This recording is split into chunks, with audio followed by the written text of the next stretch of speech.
نحمده ونستعينه ونستغفره ونؤمن به ونتوكل عليه ونعوذ بالله من شرور أنفسنا ومن سيئات أعمالنا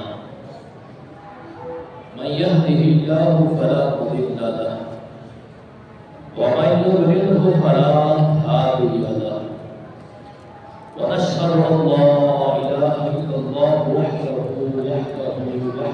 لا شريك له ونشهد أن محمدا عبده ورسوله أما بعد فقد قال الله تبارك وتعالى في القرآن المجيد والفرقان الحميد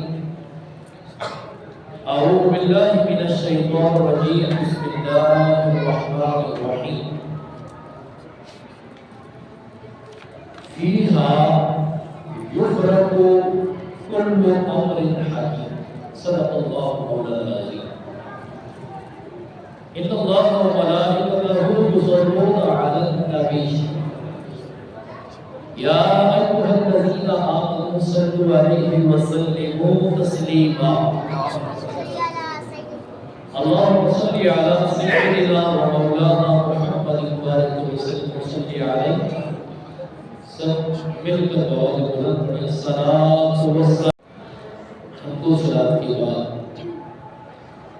قرآن مجید فرقان حمید کی آیت کریمہ تلاوت کی. اللہ رب کریم مجھے حق سے بیان کرنے کی توفیق عطا فرمائے اور سب کو سمجھنے اور عمل کرنے کی توفیق عطا فرمائے. ماہ شعبان المعظم کی 15ویں شب کو شب برات کہا جاتا ہے. عربی میں شب رات کو بولتے ہیں اور برات کا معنی ہے نجات پانا، بری ہو جانا. علامہ آلوسی رحمۃ اللہ تعالی علیہ اس رات کو شب رحمت اور شب برکت اور شب صد اور برات ان معنوں کے اندر اس رات کے حوالے سے لکھتے ہیں. اس رات کے آخری 2 ناموں کی وجہ سے، یعنی آخری 2 نام شب صد سواد کے ساتھ اور برات، ان 2 ناموں کی وجہ سے یہ ہے کہ حاکم جس وقت لوگوں سے خراج وصول کر لے ان کے لیے معاملہ کلیئر ہونے کا لیٹر جاری کر دیتا ہے بلا تشریح و تفصیل. ایسے ہی اللہ تبارک و تعالیٰ اسی رات میں اپنے بندہ مومن بندوں کے لیے پروانہ نجات کا کلیئر سرٹیفکیٹ جو ہے وہ جاری کروا دیتا ہے. کل امر حکیم فیہا، اس میں یفرق فیصلہ ہو جاتا ہے. کل امر حکیم، ہر معاملے کے اندر انسان جب پیدا ہوتا ہے اور پیدا ہونے کے بعد انسان کے مقدر کے حوالے سے، تقدیر کے حوالے سے جو لکھا جاتا ہے اس انسان نے اتنی زندگی گزارنی ہے، اس کے مقدر میں اتنا رزق ہے، اس نے دنیا میں اتنی عزت پانی ہے، اس نے سیدھے راستے پر کتنا چلنا ہے، اس سے برائی کتنی صادر ہونی ہے. جو کچھ انسان کے معاملات اور انسان کی زندگی کے ساتھ جڑا ہوا ہوتا ہے معاملہ، اس رات کے اندر اللہ تبارک و تعالیٰ انسان کے تمام امور کے اندر فیصلہ کروا دیتا ہے. ابھی جیسے ہم نے مغرب کے بعد 6 نوافل پڑھے، آپ سنتے ہوں گے کہ یہ کہاں سے ثابت ہے، یہ کس نے کیا، کون سی حدیث میں ہے. تو یہ بات یاد رکھیے گا کہ نوافل کی نماز پڑھنا اس کو واجب یا فرض کا درجہ کوئی نہیں دیتا. اور یہ بالاتفاق مسئلہ ہے کہ اگر آپ نفل پڑھو گے تو آپ کو ثواب ملے گا، آپ نفل نہیں پڑھو گے تو آپ سے پوچھا نہیں جائے گا۔ ہاں، نفل پڑھنے کے جو فوائد بیان ہوئے وہ یہ ہے کہ آپ نفل جو نماز پڑھو گے، جیسے شعبان کی راتوں میں یا آپ ہر نماز کے ساتھ جو نوافل پڑھتے ہیں، ان کے فوائد ہی آپ کو ملیں گے کہ کل بروز قیامت اللہ کی بارگاہ میں جب اعمال پیش ہوں گے، اور اعمال پیش ہونے میں جو فرض نماز کا حکم ہوگا، واجب نماز کا حکم ہوگا، یہ وہ نماز ہے کہ اگر آپ نہیں پڑھو گے تو اس کا جواب دینا پڑے گا۔ تو آپ کی نماز فرائض کی ہو یا واجبات میں سے ہو، کسی بھی فرائض کے واجبات میں جب کوتاہی ہو جائے، کسی سستی کی بنیاد پر کمی پیشی ہو جائے، تو حدیث کا مفہوم ہے کہ نوافل کے ذریعے سے فرض اور واجبات کو مکمل کیا جائے گا، پورا کیا جائے گا، اور اللہ کی بارگاہ میں وہ قبول ہو جائے گا۔ پھر تراویح اور بالخیر آپ نے نیت دل میں پیدا کی۔ نیت کا مطلب ہے کہ دل میں پیدا ہو جانا، ارادہ بن جانا، یہ نیت زبان سے الفاظوں سے کہہ دینا یہ مستحب عمل ہے۔ تو نوافل 2 رکعت تراویح اور بالخیر کے لیے، پھر آفات و بلیات سے نجات کے لیے، پھر اللہ کی بارگاہ کے علاوہ، اللہ اور اللہ کے رسول کی بارگاہ کے علاوہ کسی غیر کے در پر محتاجی سے بچنے کے لیے، ان خیال اس نیت کے ساتھ جب نوافل پڑھے جاتے ہیں، نوافل کے بعد جب دعا کی جاتی ہے، فرمایا 2 چیزیں تمہاری تقدیر کے فیصلوں کو بدل سکتی ہیں، ایک اللہ کی بارگاہ میں اٹھے ہوئے ہاتھوں کی دعا ہے، اور دوسرا اللہ کے راہ میں صدقہ۔ جو 2 چیزیں تم جب دو گے، یعنی ایک راہ خدا میں خرچ کرنا اور ایک بارگاہ الہ میں ہاتھ اٹھا کر دعائیں کرنا، یہ 2 باتیں تمہاری تقدیر کے فیصلے کو بدل دیں گی۔ تو چونکہ یہ رات جو ہے اس کے اندر فیصلے ہوتے ہیں، مقدر میں لکھا ہے اس رات میں وہ رجسٹر کے اندر انسان کے مقدر کے فیصلے تبدیل ہو جاتے ہیں، کب اس نے آگے کتنی زندگی گزارنی ہے، اس شعبان سے اگلے شعبان تک اس کے مقدر میں کیا کچھ ہونا ہے، یہ سب کچھ اس رات کے اندر لکھ دی جاتا ہے، فیصلہ ہو جاتا ہے۔ خوش نصیب ہوئے وہ لوگ جو اس رات میں یادی الہی میں رہ کر زندگی گزارتے ہیں اور اپنی سابقہ بدعمالیوں کے اوپر غور و فکر کر کے، اور وہ پھر ندامت کے آنسو بہاتے ہیں۔ اللہ تبارک و تعالیٰ اتنا کریم ہے، یا ایھا الانسان ما غرک بربک الکریم۔ قرآن میں دیکھیں، آپ اہل ایمان کی نمایاں صفت اگر آپ جاننا چاہتے ہیں تو آپ قرآن پڑھیں۔ قرآن میں ایمان والوں کو پکارا تو یا ایھا الذین آمنوا سے پکارا، لیکن اللہ کی کرم نوازی دیکھیں کہ جب اللہ اپنے کرم کو انسانیت کے اوپر بیان فرماتے ہیں تو ایمان والوں کو الگ نہیں بلکہ کل انسانیت کو کہا، یا ایھا الانسان، اے انسان کیا ہوا تمہیں، ما غرک بربک الکریم، تجھے کس چیز نے دھوکے میں ڈال دیا، تیرا رب تو بڑا کریم۔ اب اللہ اتنا کریم ہے کہ وہ ہمیں نافرمانیاں گناہوں کے باوجود جو ذلت و رسوائی ہمیں ہمارے مقدر میں آنی تھی، اللہ تبارک و تعالیٰ اس سے ہمیں پھر بھی محفوظ رکھتا ہے، اور پھر بار بار اس بات کے اعلان اس آیت کے تناظر میں ملتا ہے، اے انسان تجھے کس چیز نے دھوکے میں ڈال دیا، تیرا رب تو بڑا کریم۔ حضرت ذنون مصری رحمۃ اللہ تعالیٰ علیہ بہت بڑے ولی اللہ گزرے، اللہ کے ولی ہیں، آپ کے کنارے آپ گئے تو ذنون مصری رحمۃ اللہ تعالیٰ علیہ تالاب کے کنارے جب کھڑے ہوتے ہیں تو آپ ایک مینڈک کو دیکھتے ہیں جو تالاب کے اندر ہے، اور ایک تالاب کے کنارے پر ایک بچھو ہے، اس بچھو کی طرف آپ کی جب نگاہ جاتی ہے آپ دیکھتے ہیں وہ بچھو تالاب میں چھلانگ لگاتا ہے، اور مینڈک کی پشت پر سوار ہو کر وہ مینڈک اس بچھو کو تالاب کے ایک کنارے سے دوسرے کنارے کی طرف لے جاتا ہے۔ ذنون مصری رحمۃ اللہ تعالیٰ نے اس منظر کو اپنی آنکھوں سے ملاحظہ فرما رہے ہیں. فرمایا وہ میڈک بچھو کو اپنی پشت پر سوار کر کے جب تالاب کے دوسرے کنارے پہنچا تو حضرت ذنون مصری اپنی ساتھی سے فرماتے ہیں کہ چلے ہم بھی جا کر دیکھتے ہیں کہ یہ میڈک اس بچھو کو کہاں لے گیا اور یہ معاملہ کیا ہے.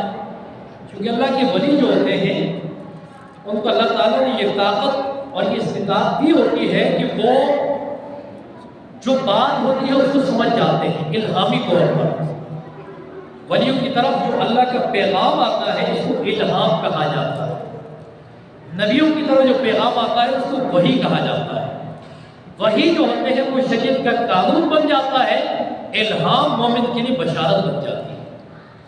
فرمایا کہ ذنون مصری رحمۃ اللہ تعالیٰ علیہ آپ اور ساتھی کے ہمراہ تالاب کے دوسرے کنارے جاتے ہیں. جا کر دیکھتے ہیں وہاں ایک شخص نشے میں مست ہو کر تالاب کے کنارے پڑا ہوا ہے. نشے کے اندر مبتلا ہے اور نشے کے اندر اس قدر بے ہوش ہو چکا ہے کہ زمین پر پڑا ہوا ہے. اور ایک اژدہا، ایک سانپ جو اس شخص کے ناف سے لے کر اس کے سینے تک اس کے وجود پر چڑھ رہا ہے. قریب تھا کہ وہ سانپ اس نشے میں مبتلا شخص کے کان پر حملہ کر دیتا. اسی اثنا میں وہ بچھو جو ایک کنارے سے دوسرے کنارے پہنچتا ہے، وہ بچھو اس سانپ کی گردن پر اس کو دبوچ لیتا ہے اور حملہ کر کے اس سانپ کو ٹکڑا ٹکڑا کر دیتا ہے. سانپ مر جاتا ہے بچھو کے حملے سے. نوجوان نشے میں مست ہے، اس کو نہیں پتا کہ کیا کچھ ہونے والا تھا. حضرت ذنون مصری فرماتے ہیں میں نے اس جوان کو ہلایا، اٹھایا. جب وہ جوان اٹھا تو میں نے کہا بہت قریب تیری موت آ چکی تھی، عین ممکن تھا یہ سانپ تجھے کاٹتا اور تو یہاں ختم ہو جاتا، لیکن ہم نے پورا ایک منظر دیکھا کہ ایک بچھو تیرے لیے اللہ نے اس کو سبب بنا دیا. وہ سانپ پہ حملہ آور ہوا، اس سانپ پہ جو تیرے ناف سے تیرے سینے تک آ چکا تھا. ممکن تھا کہ تیرے کان پہ تجھے وہ حملہ کر دیتا، لیکن ایک بچھو نے سبب بن کر اس سانپ کے راستے میں رکاوٹ بنا اور تجھے اللہ نے موت سے بچا دی. اللہ نے تیرے دن ایام باقی رکھے تھے اور اللہ نے اس قدر تیرے پر کرم فرمایا کہ تو یہاں بچ گیا. وہ نشے میں مبتلا شخص جب اس بات کو سنتے ہیں اور جب اٹھتے ہیں تو وہ کہتے ہیں کہ جب میں اللہ کا نافرمان ہوں، جب اللہ کی نافرمانی کرنے کے باوجود اللہ اتنا کرم فرماتا ہے، اللہ کا کرم اتنا وسیع وسعت رکھتا ہے کہ آج تک اپنی وجود اپنے دل میں سوچ کر اور ان کی زبان سے یہ الفاظ نکل رہے ہیں کہ آج تک میں نے اللہ کی فرمانبرداری نہیں کی. جو زندگی گزری ہے اس میں اللہ سے غافل رہا، اس کے باوجود میرے رب کا کرم دیکھے کہ اللہ تبارک و تعالیٰ نے اس مشکل مرحلے پر، اس مشکل موقع پر اللہ تبارک و تعالیٰ نے میری لاج رکھی اور مجھے سانپ سے بچا لیا اور میری حفاظت کی. فرمایا وہیں سے اس کی دل کی دنیا بدلتی ہے اور وہ اٹھتا ہے تو یہ نیت بنا لیتا ہے کہ جب اللہ اپنے نافرمان بندوں پر اس طرح کرم فرماتا ہے تو پھر اللہ اپنے فرمانبردار بندوں پر کتنا کرم فرماتا ہوگا. اللہ تبارک و اگر تم نعمت اللہ لا تحصوها، اگر تم اللہ کی نعمتوں کی گنتی کرنا چاہو، شمار کرنا چاہو تو تم ان نعمتوں کا احاطہ نہیں کر سکتے. اللہ تبارک و تعالیٰ کی بے شمار نعمتیں. انسان ذرا اپنے اوپر غور کر لے کہ اللہ تبارک و تعالیٰ نے ہمیں یہ پورا وجود عطا فرمایا. وہ لوگ بھی ہیں جو ہاتھوں سے معذور ہیں، وہ لوگ بھی ہیں جو پاؤں سے معذور ہیں، وہ لوگ بھی ہیں ہمارے سامنے زندگی کے اندر وہ جی رہے ہیں کہ نابینا ہیں، کانوں سے بہرے ہیں، زبان سے گونگے ہیں، اس کے باوجود ہم اللہ کی ان نعمتوں پر غور کریں تو کیا یہ نعمتیں کم ہیں؟ اور اس کے باوجود اعمال کے اوپر غور کریں کہ ہم اعمال میں کہاں کون سے درجے میں ہیں، ہم نے اللہ کی بندگی کس درجے کی حاصل کی، اس پر جب ہم غور و فکر کریں تو نتیجہ یہ نکلتا ہے کہ ہم صفر پر ہیں، ہمارے پاس اعمال ہی نہیں ہے۔ ہم اعمال کے اندر اگر اعمال کر بھی بیٹھتے ہیں تو انسان کے دو دشمن ہر وقت اس کے اوپر حملہ آور ہوتے ہیں، ایک ہے نفس، ایک ہے شیطان، ایک ہے داخلی دشمن، ایک ہے خارجی دشمن۔ یہ انسان کو جب انسان نیکی کرتا ہے، ایک حدیث پاک میں آتا ہے کہ انسان نیکی کر نہیں پاتا، لیکن جب وہ نیکی کر لیتا ہے تو شیطان کو بڑی تکلیف ہوتی ہے، کیونکہ شیطان مومن کے راستے میں اس کے لیے رکاوٹ ہے۔ جب وہ نیکی کر لیتا ہے تو شیطان کیا کہتا ہے، اے انسان یہ نیکی تو نے جو کی ہے اب جا کر اوروں کو بھی بتا کہ میں نے یہ فلاں فلاں نیکی کی۔ یہ بات بھی ذہن میں رکھیے گا، اگر آپ نیکی کریں اور اس نیکی کو آپ دوسروں کے سامنے جا کر بتائیں اس نیت کے ساتھ کہ دوسرے کے دل میں بھی نیکی کا جذبہ پیدا ہو، اعمال کا دار و مدار نیتوں پر ہے، اس نیت کے ساتھ آپ اگر کسی کو جا کر بتائیں میں نے فلاں شخص کی اتنی خدمت کی، میں نے فلاں مشکل میں تھا اس کے ساتھ اس قدر ہمدردی کی، اس جذبے کے ساتھ، اس نیت کے ساتھ، تاکہ دوسرے کو بھی اس طرف جو ہے وہ توجہ اس کی بنے اور وہ بھی کار خیر میں جو ہے کہ آ کر اور وہ شامل ہو جائے، یہ اچھی بات ہے۔ لیکن حدیث کے جو مفہوم ہے اور جو بیان ہوا اس کا نچوڑ یہ ہے، فرمایا کہ ایک شخص نیکی کرتا ہے اور نیکی کرنے کے بعد اس کا دل بار بار اس کو اس بات پر مجبور کرتا ہے جب تو نے جو نیکی کی ہے دوسروں کو بھی بتا، تاکہ جب دوسروں کو بتائے گا وہ تمہیں بتائے کہ تم کتنے اچھے انسان ہو۔ جب دل میں یہ آ گیا کہ مجھے نیکی کرنے پر دوسرا کہہ دے کہ میں کتنا اچھا انسان ہوں، وہ ساری نیکی ضائع ہو جاتی ہے، کیونکہ یہاں ریاکاری آ جاتی ہے۔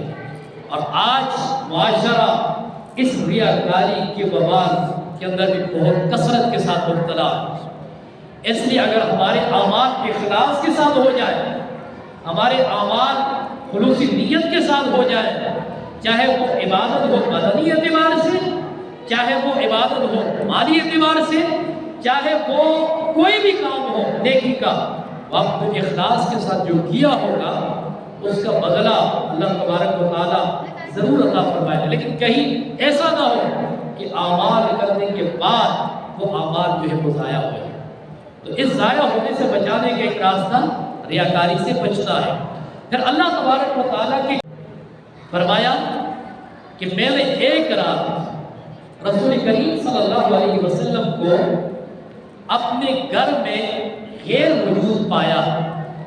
آپ علیہ السلام کی ازواج مطہرات روایات کے مطابق 9 بھی ہیں اور کچھ روایات کے مطابق 11 بھی۔ تو آپ اپنی ہر زوجہ کے پاس اس کے نمبر کے اعتبار سے آپ ہر زوجہ کے پاس جو جاتے۔ ماہ شعبان کی 15ویں شب اس رات ام المؤمنین حضرت عائشہ صدیقہ رضی اللہ تعالی عنہا آپ کی باری ہے اور آپ کے گھر میں میرے آقا علیہ السلام تشریف فرما ہونے والے ہیں۔ آقا علیہ السلام تشریف لائے، رات کا پہر ہے، ام المؤمنین حضرت عائشہ صدیقہ رضی اللہ تعالی عنہا فرماتی ہیں میری آنکھ کھلی تو میں نے حضور علیہ السلام کو پاس نہ پایا۔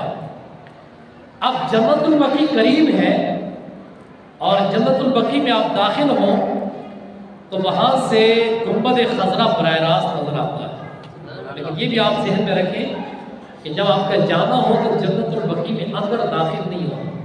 ہم تو غلطی سے وہاں داخل ہو گئے تھے، وہاں یہ ایسا ایک قانون ہے، بڑا عجیب سا قانون ہے کہ اگر آپ دروازے سے اندر ہو گئے تو شرطے آپ کو واپس ہونے نہیں دیں گے، آپ کو جانا پڑے گا۔ لیکن علماء فرماتے ہیں، اہل حق علماء، ادب والے علماء، وہ فرماتے ہیں کہ آپ جب وہاں جائیں تو آپ اندر نہ جائیں۔ اس کی وجہ یہ ہے کہ جنت البقیع کا جو حصہ ہے وہاں کی حکومت نے اس وقت راستہ بنایا ہے، اس راستے کے اوپر بھی قبرستانیں ہیں اور اس راستے میں مدفون صحابہ ہیں، اہل بیت ہیں، وہاں پہ کئی صحابہ کی قبریں ہیں۔ لیکن انہوں نے راستہ بنانے کے لیے پورا ایک روڈ بنایا ہوا ہے. تو آپ جب گیٹ سے اندر ہو گئے تو آپ کو پورا جنت البقیع کے قبرستان میں گھومنا پڑے گا، اور پورے روڈ سے ایک گیٹ سے داخل ہو کر دوسرے سے آپ جہاں سے نکلیں گے تو اس پورے راستے پر آپ کو جانا پڑے گا. تو وہاں سے جب آپ جائیں گے تو پھر آپ، یہ بے ادبی والی بات ہے، اس لیے علماء فرماتے ہیں کہ آپ جب جائیں تو باہر سے آپ جنت البقیع کی زیارت کر لیں، لیکن گیٹ سے اندر داخل ہو. البتہ ام المؤمنین حضرت عائشہ صدیقہ رضی اللہ تعالیٰ عنہ فرماتی ہیں کہ میں نے حضور علیہ السلام کو پاس نہ پایا، تو میں گھر سے حجرے سے باہر نکلی تو میں نے آپ علیہ السلام کو جنت البقیع میں پایا. آپ علیہ السلام جنت البقیع کے قبرستان میں آپ تشریف فرما ہیں. فرمائے جیسے جنت البقیع کے قبرستان میں پایا، حضور سے کوئی بات عرض نہیں کی، جیسے حضور کو دیکھا فوراً اپنے حجرے کی طرف واپس تشریف لیا. آقا علیہ السلام تشریف لائے تو میرے آقا علیہ السلام نے فرمایا کہ عائشہ کیا تمہیں یہ اندیشہ ہوا کہ تمہارے ساتھ زیادتی کی جائے گی؟ نہیں، آج کی رات شب برات ہے، یعنی 15 شعبان المعظم کی رات ہے، اور فرمایا اس رات جو شخص فرمایا کہ 2 رکعت نماز نفل ادا کرے خلوصی نیت کے ساتھ، فرمایا اللہ تبارک و تعالی اس رات اتنے انسانوں کی بخشش فرماتا ہے جتنی بنو کلب کی بکریوں کے بعد ہے. یہ بنو کلب جو ہے یہ عرب کے اندر ایک بہت بڑا قبیلہ تھا، اور اس قبائل کے لوگ بکریاں کثیر تعداد میں پالا کرتے تھے. تو فرمایا آقا علیہ السلام نے بنو کلب کی بات فرمائی، فرمایا جتنے اس قبائل کے لوگ بکریاں کثیر تعداد میں پالتے تھے، رکھتے تھے، فرمایا ان بکریوں کے بالوں کی مثال بیان فرمائی. فرمایا ان بالوں کے برابر بھی اگر کسی کے گناہ ہوتے ہیں اللہ ان گناہوں کو بھی معاف فرما دیتا ہے اور ان سے زیادہ انسانوں کی بخشش فرما دیتا ہے. یہ اتنی بابرکت رات. اب حضور علیہ السلام کا ہے وہ اس حدیث کا انکار نہیں کر سکتا، اور اگر انکار کرے گا تو انکار حدیث پر کفر لازم آئے گا، جو کہ بالاتفاق منع ہے، ناجائز ہے. اب لوگ یہاں کہتے ہیں یہ حدیث موضوع ہے، حالانکہ موضوع حدیث کو بیان نہیں کیا جاتا. یہ حدیث ضعیف ضرور ہے لیکن موضوع نہیں ہے. موضوع کیا ہے؟ موضوع حدیث کو بیان کرنا حرام ہوتا ہے، اور ضعیف حدیث جو اعمال کے اعتبار سے ہوتی ہے اس کو بیان کرنا یہ درست ہوتا ہے. یہ کئی ایک نہیں بلکہ کئی فقہا سے ثابت ہے. ضعیف حدیث کو عقائد میں بیان نہیں کیا جاتا لیکن اعمال میں بیان کیا جاتا ہے، اور موضوع حدیث کو بیان ہی نہیں کیا جاتا. اگر موضوع حدیث بیان ہوگی اس نے ناجائز کام کیا، غلط کام. اس لیے اس حدیث کو موضوع نہیں کہیں گے بلکہ یہ حدیث ضعیف ہے، اور کئی طرق سے اس کو ضعیف حدیث کہا گیا ہے. مسلم شریف کی حدیث ہے رات، اور اس رات کو قیام اور بعد والے دن کا روزہ رکھو، یعنی اس پوری رات کا قیام کرنا اور بعد میں آنے والے دن کا روزہ رکھنا. ویسے یہ بھی ذہن میں رکھیں کہ ہر مہینے کی 13، 14، 15 تاریخوں کا روزہ رکھنا یہ بھی حضور علیہ السلام کا طریقہ ہے. آپ علیہ السلام نے ہر مہینے کی اسلامی تاریخوں کے حساب سے 13، 14، 15 کے روزے رکھے. آپ بھی اگر نہیں رکھ سکتے تو آپ 14، 15 رکھیں. آپ اگر 14 کے نہیں رکھ سکتے تو آپ 15 کے دن کا روزہ رکھیں. فرمایا کہ اس رات کو قیام کرو اور اس دن کا روزہ رکھو، کیونکہ اللہ تبارک و تعالی آسمانی دنیا پر غروب آفتاب کے ساتھ ہی نزول فرماتا ہے اور ارشاد فرماتا ہے کہ کیا کوئی نہیں جو گناہوں کی معافی مانگے میں اس کو بخش دوں. یعنی یہ وہ رات ہے کہ اس رات فرمائے جب یہ رات طلوع ہوتی ہے، یعنی غروب آفتاب کے بعد سے لے کر طلوع فجر تک، فرمایا اللہ تبارک و تعالیٰ بندوں سے فرماتا ہے کوئی اپنے گناہوں پر بخشش کروانے والا کہ آج وہ گناہوں پر معافی مانگے تو اس کو گناہوں کو معاف کروا دے. ہے کوئی جو رزق کی وجہ سے پریشان ہے، کمی ہے، وہ آج مجھ سے رزق کا سوال کرے، میں اس کو رزق کے اندر فراوانی عطا فرما دوں، میں اس کو رزق کے اندر کشادگی عطا فرما دوں. فرمایا ہے کوئی آج جو مصیبت میں مرض میں مبتلا ہو میں اسے مصیبت سے عافیت کی طرف نکال دوں. ہے کوئی آج اپنے مسئلے کو میرے سامنے بیان کرنے والا جو بیان کرے میں اس کو پورا فرما دوں. یہ حدیث پاک کے اندر ہے. حضرت فاروق اعظم رضی اللہ تعالیٰ عنہ کے صاحبزادے حضرت عبداللہ بن عمر رضی اللہ تعالیٰ عنہ آپ فرماتے ہیں کہ حضور علیہ السلام سے سوال کیا اور سوال کیا کہ یا رسول اللہ صلی اللہ علیہ وسلم سب سے زیادہ عقل مند، سب سے زیادہ سمجھدار، سب سے زیادہ معزز ترین انسان کون ہے؟ حضرت عبداللہ بن عمر فرماتے ہیں کہ حضور سے سوال کیا گیا. میرے آقا علیہ السلام نے فرمایا کہ لوگ اپنے آپ کو اپنے طریقے سے کہتے ہیں کہ میں بڑا سمجھدار ہوں، میں بڑا باعزت دار ہوں، میں بڑی سمجھ بوجھ رکھتا ہوں. اللہ کے نبی صلی اللہ علیہ وسلم نے سمجھدار، باعزت اور عقل مند کس کو فرمایا؟ حضرت عبداللہ بن عمر فرماتے ہیں سب سے زیادہ عقل مند، سمجھدار اور جو سب سے باعزت انسان ہے وہ کون ہے؟ اکثرهم ذکرا للموت، جو اپنی موت کو کثرت کے ساتھ یاد رکھتا ہے، جو اپنی موت کو کثرت کے ساتھ یاد رکھتا ہے اور جو اپنی موت کے لیے تیاری رکھتا ہے اور جب اس کی موت آتی ہے تو وہ تیار رہتا ہے. اب سوال پیدا ہوتا ہے موت کو یاد رکھنے والا، موت کے لیے تیاری کرنے والا، موت آنے پر بالکل تیار ہونے والا، اس کی علامات کیا ہے؟ حدیث پاک میں آیا انما الاعمال بالخواتیم، اعمال کا پتہ اس کے خاتمے پہ چلتا ہے. فرمایا خاتمے پر جو موت کے لیے تیار ہوتا ہے، زمانے کا معزز انسان ہوتا ہے، اس کی سب سے پہلی علامت یہ ہوتی ہے کہ جب دنیا سے روح پرواز ہوتی ہے اس کے دونوں ہونٹ جب ملتے ہیں تو زبان پہ ہوتا ہے لا الہ الا اللہ محمد رسول اللہ. کامیاب انسان کو دیکھنا چاہے جو دنیا سے جا رہا ہے اور ہمیں کیسے پتہ چلے گا کہ یہ اچھا انسان تھا؟ اس کی اگر شناخت کرنی ہو، اس کی پہچان کرنی ہو، اخروی منازل میں پہلی سیڑھی یہ ہے کہ جب اس کی روح پرواز کرے تو اس کی زبان پر کلمہ جاری ہو جاتا ہے. اور ایک حدیث پاک میں آیا کہ جو اپنی وضو کے اندر مسواک کو پابندی سے استعمال کرے گا، مسواک پر اس کی عادت ہوگی، فرمایا اس مسواک کا کمال یہ ہے کہ جب اس کی روح پرواز کرے گی اللہ اس کو کلمہ نصیب فرما دے. اس مسواک کی اتنی برکتیں. تو فرمایا اخروی منازل میں سب سے پہلی سیڑھی انسان کی کامیابی کی ہے. یہ روح جب نکلتی ہے تو فرمایا کہ بڑا مشکل مرحلہ ہوتا ہے.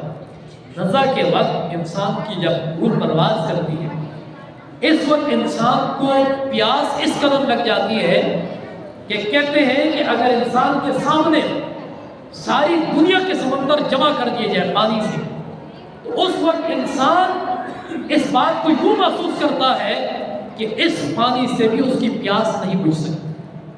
نزا کے وقت کی کیفیت بیان کی گئی.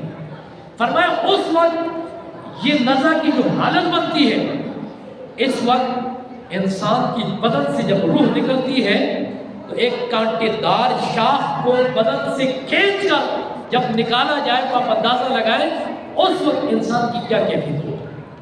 کانٹے دار شاخ جس کے دونوں طرف کانٹے لگے ہوں بدن کے اندر سے کھینچ لی جائے تو آپ اندازہ لگائیں اس وقت انسان کی کیا کیفیت ہو.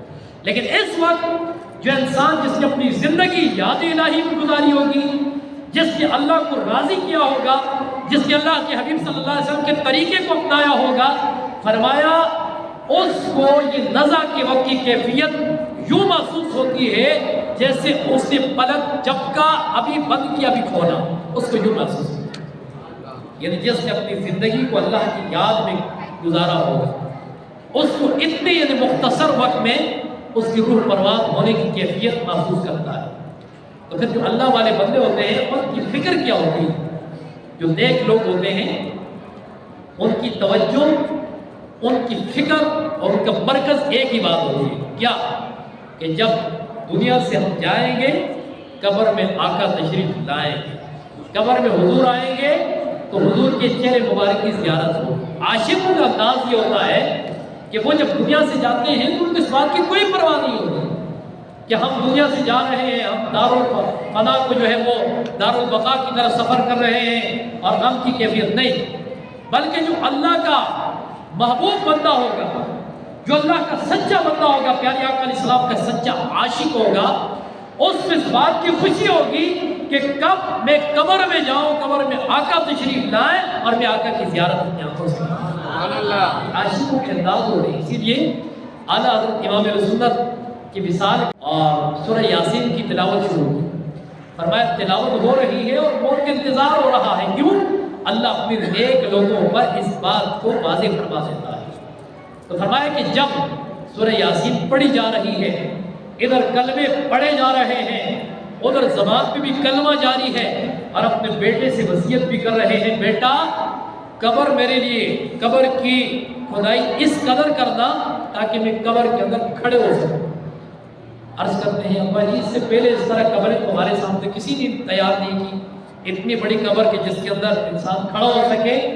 تو اپنے اپنے انداز ہوتے ہیں، اس کو کوئی فرض واجب یا کوئی حدیث کا درجہ نہیں دے سکتا، لیکن اعلیٰ حضرت فرمانے لگے کہ مجھے ایک خیال بار بار آ رہا ہے کہ دنیا میں امام احمد رضا کا قلم چلا تو ادب کے دائرے میں چلا، دنیا میں امام احمد رضا کی زبان چلی تو ادب کے دائرے میں چلی، دنیا میں لوگوں نے قرآن کے تراجم لکھے، امام احمد رضا نے ادب کے دائرے کو ہاتھ سے جانے نہ دیا، تو امام احمد رضا کی زندگی جس طرح ادب کے ساتھ دنیا میں گزری ہے، آقا علیہ السلام کی ہر زاویے سے ادب کو ملحوظ خاطر رکھا ہے۔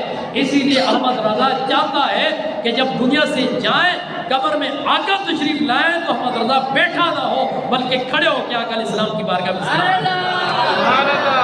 یہ انداز عاشقوں کے ہوتے ہیں۔ تو فرمایا میری دل کی یہ تمنا ہے، آرزو ہے کہ آقا علیہ السلام قبر میں تشریف لائیں گے تو میں اپنے آقا کی خدمت میں کھڑے ہو کر صلاۃ والسلام عرض کروں۔